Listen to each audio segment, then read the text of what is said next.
Rally है। PM Modi आज 2 रैलियों को संबोधित करेंगे। श्रीनगर और कटरा में पीएम मोदी की रैली है। 12 बजे श्रीनगर में पीएम की रैली। माता वैष्णो देवी के दर्शन भी करेंगे पीएम मोदी।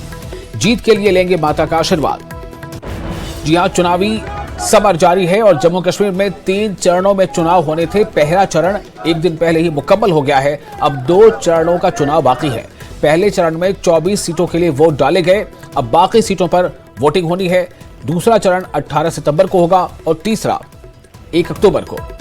तो दूसरे और तीसरे चरण के लिहाज से अब प्रचार अभियान जो है वो जारी है। आज जम्मू कश्मीर में पीएम की रैली होनी है। प्रधानमंत्री नरेंद्र मोदी आज 2 रैलियों को संबोधित करेंगे, एक श्रीनगर और दूसरा कटरा। नरेंद्र मोदी की रैली 12 बजे श्रीनगर में होगी और इसके बाद खबर यह भी है कि नरेंद्र मोदी माता वैष्णो देवी के दर्शन भी करेंगे और जीत के लिए माता का आशीर्वाद लेंगे।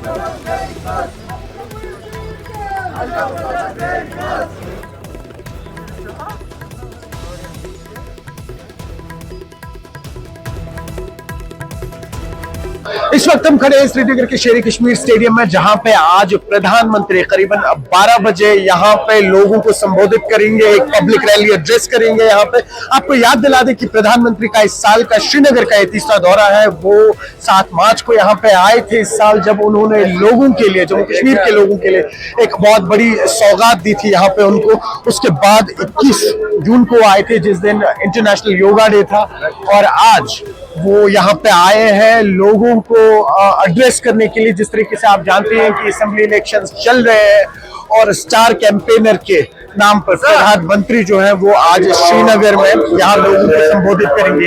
ये वो स्टेज है जहाँ पे प्रधानमंत्री लोगों को संबोधित करेंगे और कहीं ना कहीं जो लोग हैं उनमें खासा स्पेशली बीजेपी के उन लीडर्स में, उन वर्कर्स में जो कहीं ना कहीं नाउम्मीद हो गए थे और उन्हें लग रहा था कि उनके जो लीडर है वो हर जगह जा रहे हैं लेकिन श्रीनगर नहीं आ रहे हैं। और जब हमने कुछ लीडर से बात की, उनका भी कहना था कि कहीं ना कहीं जब प्रधानमंत्री खुद कैंपेनिंग के लिए जाते हैं वहां पर हर बार बीजेपी का ध्वज लहराता है। अब देखना होगा इस बार असेंबली इलेक्शंस में बीजेपी का ध्वज जम्मू कश्मीर में लहराएगा या नहीं। श्रीनगर से जहांगीर अजीज के साथ में सरोज कफीर।